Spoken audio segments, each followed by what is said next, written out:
Structure का unit है ना, ये केमिस्ट्री के 11th पार्ट में आता है और 12th के फिजिक्स पार्ट में आता है।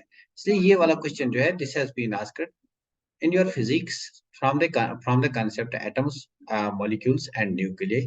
तो वहां से क्वेश्चन पूछा गया है। क्वेश्चन में क्या पूछा गया है, the ratio of kinetic energy and total energy of an electron in Bohr orbit of hydrogen atom is. तो यहाँ पे हमें काइनेटिक एनर्जी और total energy of an electron निकालना है। हमारा इलेक्ट्रॉन कहाँ पे है, बोहर ऑर्बिटर में है। बोहर ऑर्बिट का मतलब है फर्स्ट ऑर्बिट में है। फर्स्ट ऑर्बिट का मतलब ग्राउंड स्टेट में है। तो इसके लिए basically N will be equal to 1।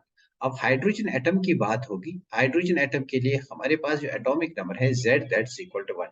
अब इस क्वेश्चन को सॉल्व करने के लिए we will use the formula. कौन सी फार्मूला की, energy of an electron, total energy की मैं बात करूंगा। Total energy of an electron वो किसके बराबर आता है, -13.6 electron volt into Z square upon N square.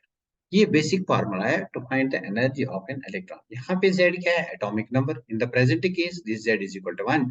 और n क्या है, n is the principal quantum number, that's the number of the orbit. And in this case the number of the orbit is Bohr orbit, और Bohr orbit हमारा यहाँ पे first orbit होता है, that's n is equal to 1, है ना। तो देखो ये जो वैल्यू है ना एनर्जी का, this is in electron volts. तो remember this thing, this value is in electron volts. Values differs when you determine the value in joule per atom और किलो जूल पर एटम और kilo calories per atom, है ना।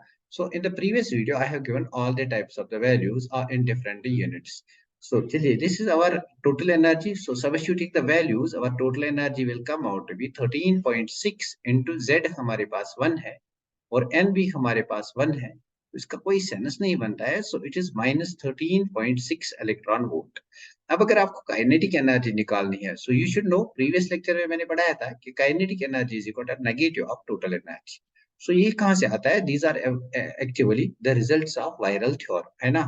तो kinetic energy किसके बराबर आएगा, kinetic energy will be equal to negative of this total energy, that's -13.6 electron volt.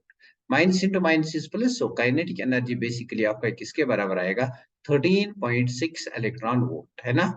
तो बस अब हमें क्या निकालना है, ratio of kinetic energy to the total energy. मतलब हमें काइनेटिक एनर्जी लेना है और इसका रेशियो निकालना है विद द टोटल एनर्जी।